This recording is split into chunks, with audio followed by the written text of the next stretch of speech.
So ayan mga katoks, dito natin makikita mga katoks na hindi lahat ng oras ay importante yung pera mga katoks, no? Minsan mas mahalaga din na marami tayong maging kaibigan at may masasamahan tayo sa lugar na pupuntahan natin. Ayan, at marunong tayong makipagkaibigan para maging libre yung ating gala mga katoks. Ayan. So napakasarap dito. Woohoo! Sa bawat gising, may lakbay na tawag. Bagong daan, bagong tanawang hanap. Bitbit ang camera, bitbit ang saya. Sa bawat habang kwento ang dala. Mula bundok hanggang sa baybayin, hangin at araw sabay na yakapin. Hindi lang biyahe, hindi lang trip. Ito ang buhay na gusto kong i-share sa bawat clip. Pagod ka na sa paulit-ulit, tara sabay tayong umalis saglit. Iwan mo na ang bigat ng mundo, sumabay ka na sa galaw ko. Talaga ang trip. Natuloy Tux TV, tara na, sakay na. Bago ang kasiyahan na yon, mga katoks, ay nagbiyahe muna kami. Ayan, kasama si Glindon. Nasa 1 oras ang biyahe mula dito sa Coron, Palawan, papuntang Busuanga. Honda Click 125 ang ating gamit, mga katoks, at nakikita ninyong sunset at kabundukan dito sa napakagandang lugar ng Palawan, mga katoks. Hapon na tayo nagbiyahe, mga katoks, at dahil nag-out pa tayo sa trabaho at doon tayo sa Busuanga mag-overnight. Ayan. So dito, mga katoks, ay napatigil muna kami ng konti sa napakagandang tanawin na to mga katoks, at kung nakikita ninyo ang daanan sa tabi ng dagat, ayan. At ang dagat naman mga katoks, kung nakikita ninyo, napakakalmado ng dagat ngayon. At dito pa lang mga katoks ay pwede ka nang maligo ng libreng libre. Ayan, napakagandang lugar dito sa Palawan mga katoks. Kinabukasan alas 6 ng umaga ay nagagayak na kami mga katoks para sa aming pagpalaot. At ayan, nakikita ninyo mga katoks, napakapanatag ng dagat ngayon, kalmadong kalmado. At napakagandang lugar dito mga katoks. Good morning sa inyong lahat. Ayan, so andito kami ngayon sa Busuanga. Ayan, at kagapon pa kami dito. Ayan, ay kasama ko si first time ko palang sumama dito. Ayan, kasama ko si tatay. Ayun, mangunguha daw kami ng isda ngayon. So excited na ako. Buti pinagbigyan tayo ni tatay na isama sa kanyang pangingisda. Ayan. Relax lang ang trip, reggae ang tunog ko. Tux TV, feel the vibe. Biyahe buhay, sabay sa ride. Kung hanap mo saya at totoo, sa Tux TV dito ka na manood.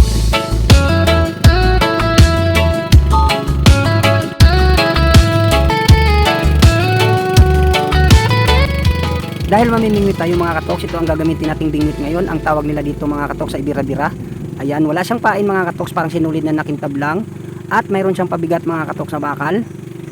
Ayan, hindi ko alam mga katoks kung ano pang ibang tawag nito dito sa lugar na to ng bingwit na to. Tulingan, Dondomi, ha? Tulingan yan? Wala, grabe! At dito pa lang mga katoks ay sinalubong na kami ng mga nagtatalo ng tulingan. Ayan. At dito na kami tumigil mga katoks dahil sabi ni tatay dito na kami pupesto sa pamimingwit dahil dito maraming galunggong. Ang nararamdaman ko ngayon mga katoks ay hindi ko malipaliwanag. Basta ang gusto ko lang ngayon mga katoks ay makakita ng galunggong na nahuli sa bingwit na buhay na buhay. At dito mga katoks ay makikita na natin ang Kalawit Island. At kilala rin ito sa tawag na Kalawit Safari. Dahil dito nilagay mga katoks ang iba't ibang klaseng mga hayop tulad ng mga zebra, giraffe at iba pang mga hayop. At ito ay binuo ng mga panahon pa ni Marcos Sr. mga katoks. Dito ay naghulog na si Glindon ng kanyang bingwit at si tatay ay naghulog na rin. Ayan. Ayan oh. Ilan? Alam namin. Tayo mayroon na rin. Ala. Hindi yan mawala. Grabe naman yan. Swerte. Dami.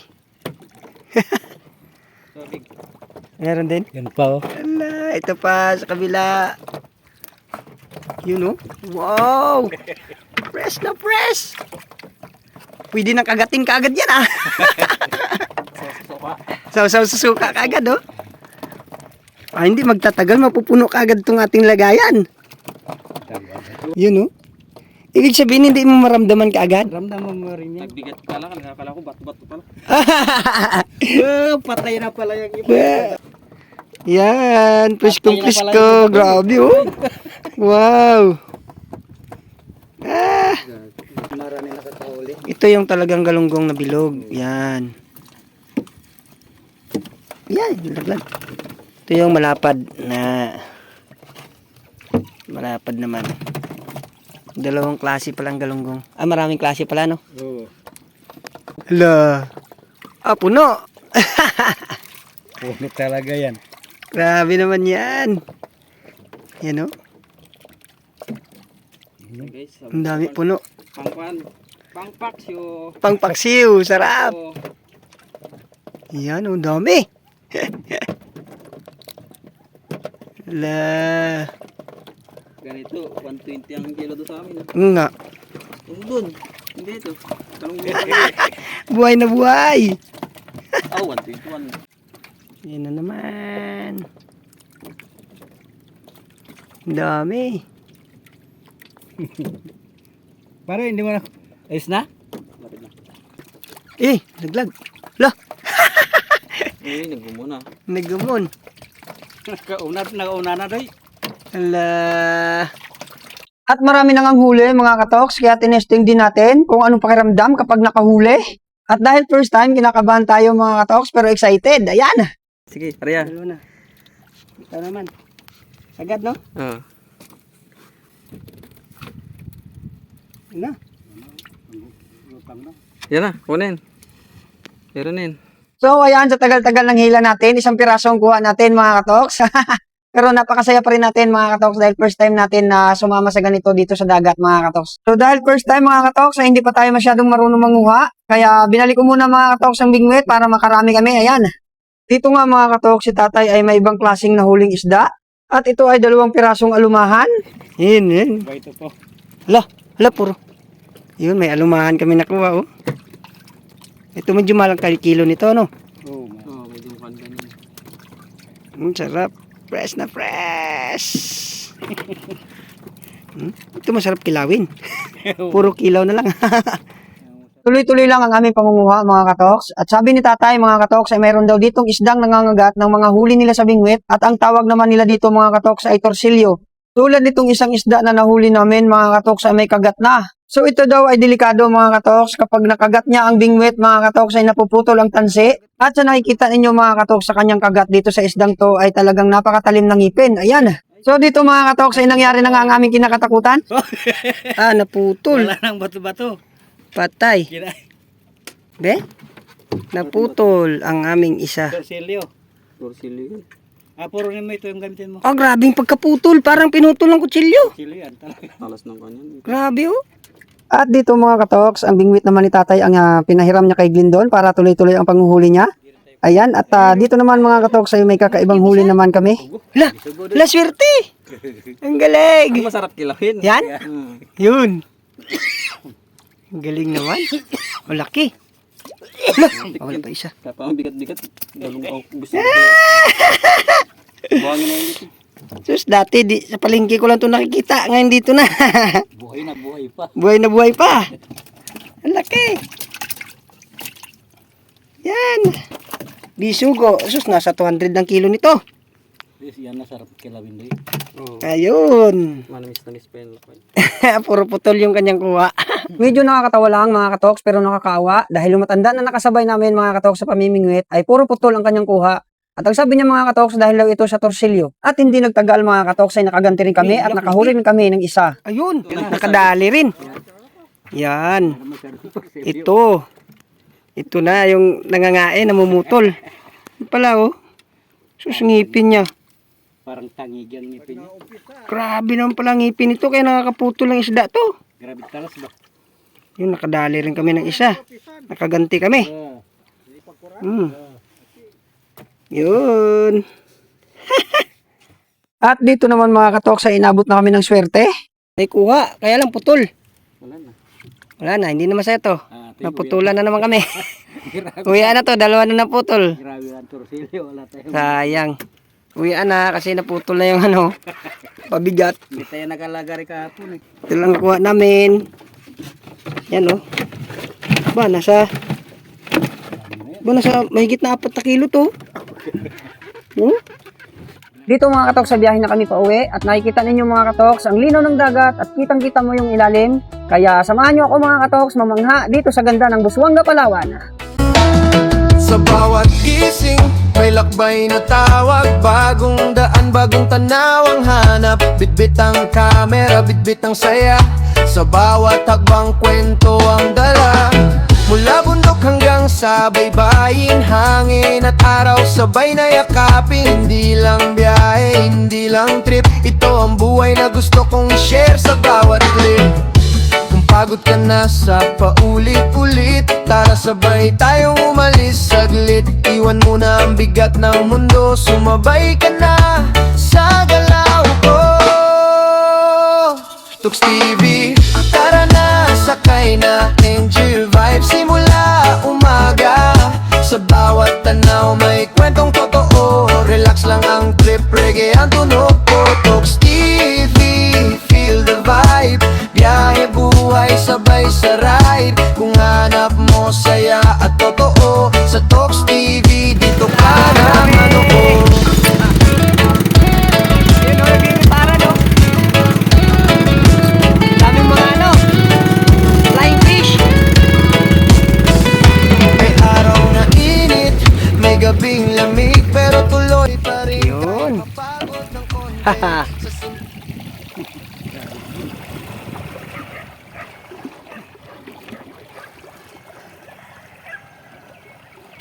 Bilis lang. Ulam na kaagad.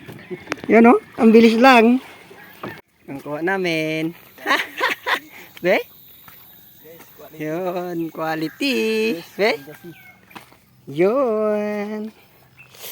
Fresh na fresh. Pagdating dito sa bahay mga katoks, ay nilinis kaagad namin ang nakuha naming galunggong at pinaksiw ito mga katoks. At pagkatayo nito mga katoks ay nilagyan agad ng gata. Ang bisugo naman at ang malupit na torsilyo mga katoks ay aming kikilawin ngayon. At wala nang patumpik-tumpik pa mga katoks. Binasag ko na ang dalawang isda at naghiwa na rin ako dito mga katoks ng luya, kalamansi, kamatis, sibuyas, at may sili tayong maliliit, at may binasag tayo ng paminta. At ito na yung isda na hiniwa-hiwa natin, at nilamas natin sa asin, nilagyan ng suka, at piniga ng konti. At yan naman ang silver swan na suka. At minikos-mikos na natin lahat mga katoks, ang ricado, isda, suka, at ang everything. Man, tikim. Yun o. Quality. Quality. Sarap. Ayan, at nag-usap-usap kami mga katoks na maliligo ng dagat ngayon. Kaya yung isa naming kasamahan ay busy-busy sa pagbabalot ng aming babaunin na ginataang galunggong. At yan naman si LJ ang dinayo namin dito sa Busuanga. Ito na nga mga katoks at naglalakad na kami papuntang dagat. At sabi ni LJ ay mayroon daw siyang hideout doon na napakagandang lugar ang aming pupuntahan at doon kami maliligo at kakain mga katoks. Dito pa lang mga katoks ay pwede ka nang maligo dahil dito ay malinaw ang dagat at napakaganda na ng lugar. Pero sabi ni LJ na kasama namin ay mas maganda daw ang pupuntahan namin dahil doon daw ay parang private na resort ang aming pupuntahan. Wow! Grabe naman yan, boy!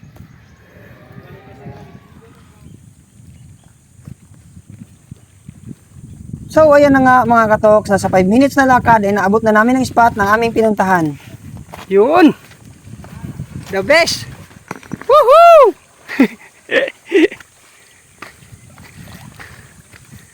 Wow! Ang linaw! Ah! Sarap! Parang tayo lang may-ari nito ah! Woohoo! The best! Grabe oh, wow!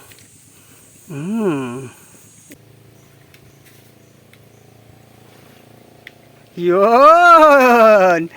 Napakasarap! Uy! Ayan! Uy, may plato kami oh!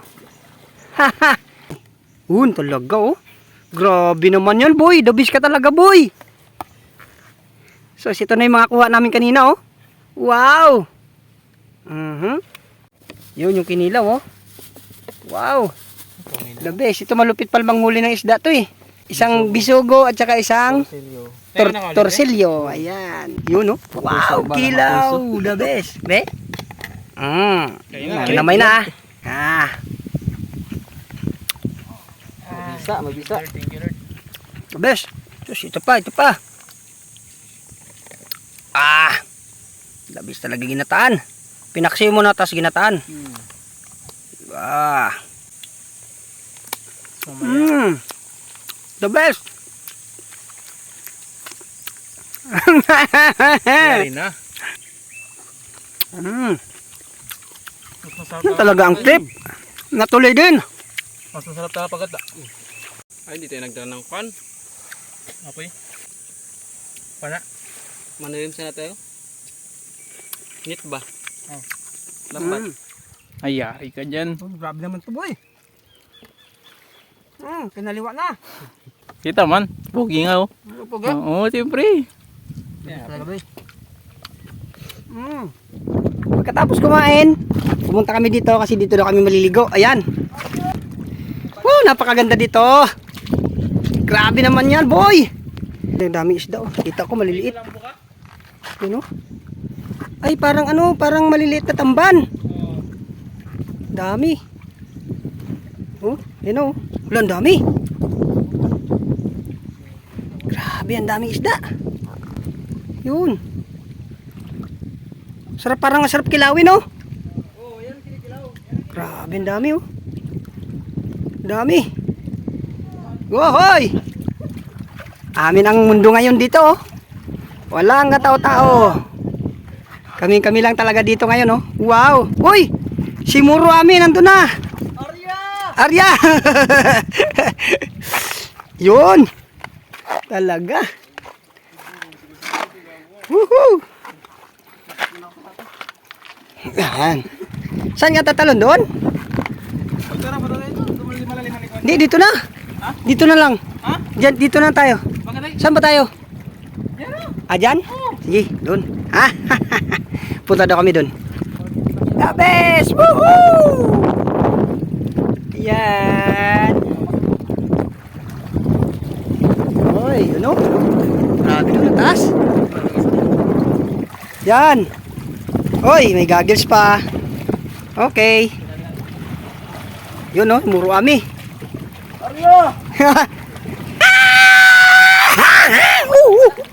Wow! Grabe ang lamig. Woo! Sarap! Katot. Marami isda. Oo. Testingin natin to.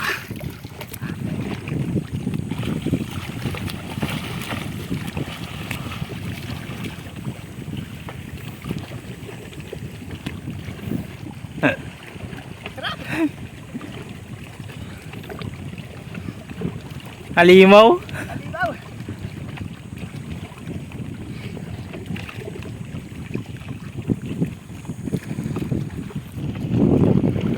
Minsan namin kasama yan guys. Halimaw yan eh.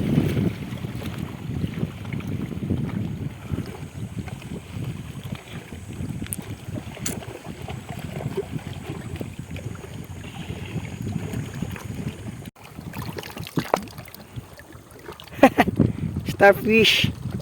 Yan. Tignan mo ang ano niya. Grabe oh.